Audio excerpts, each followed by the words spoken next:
Well, one thing's for sure. That was no Logan. We can get out of this together.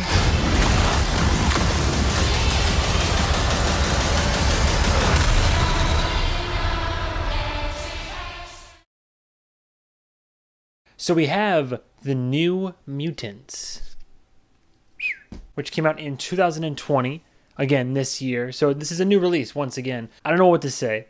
Look, I'm just going to come out and we'll go from the top. It's not a terrible movie, but it's certainly not a good one. Like, I don't know what happened. I'm going to preface this whole thing by saying this. I have never in my life seen an X-Men film. That being said, the only one I ever saw was Logan. And for me, that was all I needed. Because, let me explain. Not that I have anything against the X-Men, which because they're huge in comic book history and importance in film and cinema as well. But especially when it came to Wolverine, the portrayal of Wolverine I'd always grown up learning about always was this gruff, violent character who, ultimately a hero, but, gruesome and grisly, and especially when it came to Old Man Logan. And Logan delivered on all of that, and I was still able to follow it as a standalone film. Whether or not I was a fan of the X-Men or not, whether I recognized any characters or not, I followed Logan, I loved Logan, and it was a damn near perfect film in my opinion. I talk about it so much because I'm going to draw a lot of references and lack of parallels between that and the New Mutants. To start off with, the New Mutants is painfully below average, directed by a gentleman by the name of Josh Boone, who, according to IMDb anyhow, his only directorial credit is The Fault in Our Stars. So take that as you will. It's kind of very apropos. He has other writing credits and producer credits, and this isn't his first rodeo. He is a bit of a younger guy, so it's one of his first big budget films. But it definitely feels like somebody took the X-Men universe, made some new characters, and tried to give it a very Fault in Our Stars kind of narrative direction, if that makes any sense. I kind of got those vibes. The ensemble cast, which is that's what it is. This is essentially, I believe about 20, 30 minutes into the movie, I made the call. New Mutants is basically Breakfast Club with superpowers, but definitely not as good. But it's got a good ensemble cast. A bunch of names that I'm a fan of. Maisie Williams from Game of Thrones acclaim. I'm going to put them all up here because they're all in a bunch of the ensemble cast photos. But we have her. We have the woman that steals my heart every time she's on a screen anywhere, which is Anya Taylor-Joy. And we have Charlie Heaton from Stranger Things doing a very interesting southern accent. Granted, Maisie Williams also does an Irish accent in this movie, and at certain points it just kind of falls away and disappears. And I noticed, and I was just kind of like, didn't she just have an Irish accent? And now suddenly she just sounds like not Irish. Blue Hunt and Henry Zaga, I believe it is, or Henny Zaga. All the main ensemble cast and the gal that plays the doctor, the ensemble cast does a good job with what they're given, don't get me wrong. But in terms of writing and narrative direction, the movie doesn't give a whole lot of slack in that regard. It's just really a boring movie, which is really unfortunate because the original trailers and marketing for this whole film depicted it as a horror film, honestly. Literally, the trailers dropped and then IGN and, Kotaku, all the major news sites were like, are we getting an X-Men horror film? Logan was dark and violent, but are we getting, something spooky? And no, we don't. It's spooky. It's scary in the sense of the Ghostbusters remake being scary. It's not. Sure, are there some jump scares if you turn the headphones up and the volume on them real high and then go then sure, then it's scary. But it was not what I thought it was being advertised as. Instead, you got a bunch of characters that are all in the world's most boring, abandoned insane asylum run by one person. No other characters to interact with, no other staff, just themselves, cabin fever, locked in this area, being studied and seeing who can go on to move on to the next bigger building full of mutants like them. That's it. What pains me is that one of the pros I put in my review right now is that each of the characters, they're not, while they ultimately fall flat, they're not flat one-note characters. There's something beneath the surface of each one. Their powers, whether they're something you've seen before or something that's like totally unique, which there's a little bit of both. They're all characters that I was like, okay, that's interesting. I love to learn more. That's interesting. I love to have that incorporated in the story as well. Man, I wonder what kind of twists and narrative turns are going to come up. And it's just cliche after cliche, unfortunately.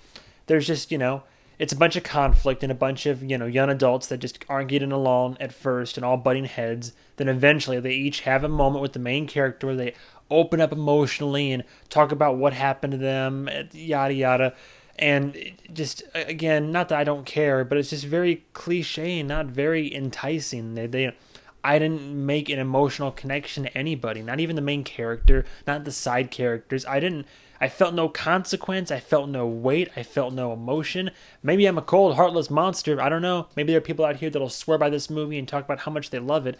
But I was not one of those people, unfortunately. The visual effects are decent. That's a pro, but you know why? Because this movie had $100 million budget and it shot on one fucking location. Well, I take that back. There's 2 locations. Oh, plus they watched footage of another location, which honestly, it's the same footage used in Logan.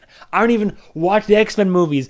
I don't even watch that franchise, and the footage they used to show this other facility where kids are being tortured, I can almost bet dimes to dollars. I haven't seen Logan in a minute, but I can promise you it's the same, if not copies of the same fucking footage. They couldn't even be bothered to record something new there. All the money for this film went into the ensemble cast and the special effects. I have no fucking doubt. Because I'll say, the special effects, for what they were, not bad. Not bad. Not bad effects overall. The visuals, granted, there's some enemies, threats, if you want to call them that. Nobody really gets seriously hurt too much in this movie. There are some enemies that are just your basic classic CGI nightmare monstrosities or whatever. There's a little bit more creative enemies here and there, just visually speaking. And of course the powers that everybody has. I think the effects from Maisie Williams might have been my favorite in terms of her creature transformation and whatnot. Although I will say Anya Taylor-Joy turns into an otherworldly magical badass that is never really explained. It just is a thing that happens, and she just kind of explains it away, as if she's some alien. I guess she is, but I thought they were all humans that were mutant humans, but I don't know. Maybe I missed something there. Very likely. Is it shot well? Sure. Nothing too, except for the beginning scenes, there's nothing really too shaky. I saw everything that happened. I have no complaints about that. It didn't get choppy. Editing was fine. Visually speaking, while the color palettes didn't pop out at me too much, it looked pretty just basic. But it was all shot well. Good for the director. I have no qualms with him.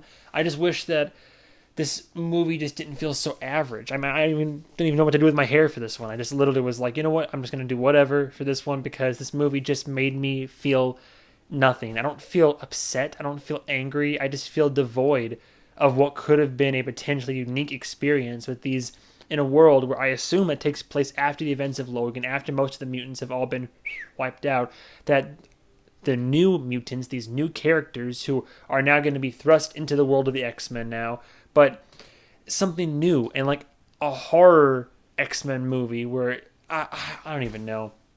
I would spend time spitballing my own weird or possibly stupid ideas, but I'm just gonna leave it at this.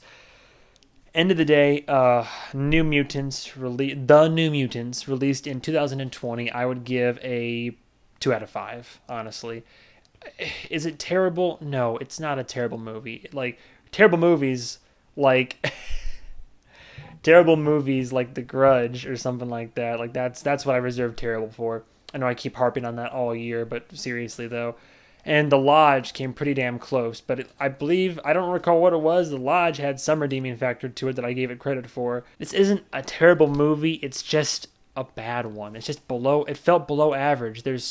I'm giving it credit, at least a little bit. I can't say it's average because, I usually will at least enjoy average to some modicum, But in this case, just don't waste your money. Please don't. Now, I will say, if you're an X-Men fan and you love whatever X-Men puts out, maybe rent it. Or I guess go see it in theaters if you have to go do it. But if you were asking my opinion, I would say do not waste your money. Do not go and see this one in theaters. You can wait for it to rent it. You can wait till your friend gets it and you can borrow it from them. You catch it on a flight maybe or something like that. But I have absolutely no desire to ever watch this film again in just about any respect. So it's unfortunate because I had some good hopes and high expectations for it, or at the very least, I was going in with an open mind, but nothing about it grips me. Nothing about it entices me. I don't think it was a very good movie. I think the actors gave it their all, phoned it in a little bit here and there, but ensemble cast, big names, decent effects, decent ideas. Really, there are decent ideas in this movie. That's what hurts so much. But the execution, the direction, the story, the writing, all of it just falls flat on its fucking face for me. So, yeah, that's about it. That's my review of the New Mutants. What'd you think? Am I an idiot who doesn't know what he's talking about? Let me know below. You want me to review another movie? Let me know below. In the meantime, thank you guys and gals so much for watching. Appreciate all the support as always. Feel free to like it, dislike it, subscribe if you want. Subscribe and ring the bell if you want to be notified whenever I do upload new posts, typically Mondays, Wednesdays, and Fridays. So that's about all there is to it. Thank you again, and stay tuned for the next episode of whatever movie I review. Goodbye, travelers.